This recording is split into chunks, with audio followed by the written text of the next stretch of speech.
যেমন টিচার তার তেমন স্টুডেন্ট। ম্যাডাম, আজকে একটু তাড়াতাড়ি ছেড়ে দেবেন? কেন?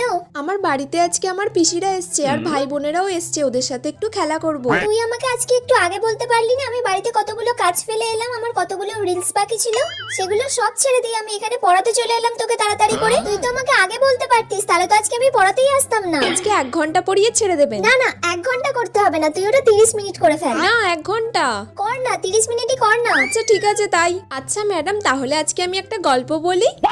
গল্প? হ্যাঁ বল বল বল, গল্প শুনি।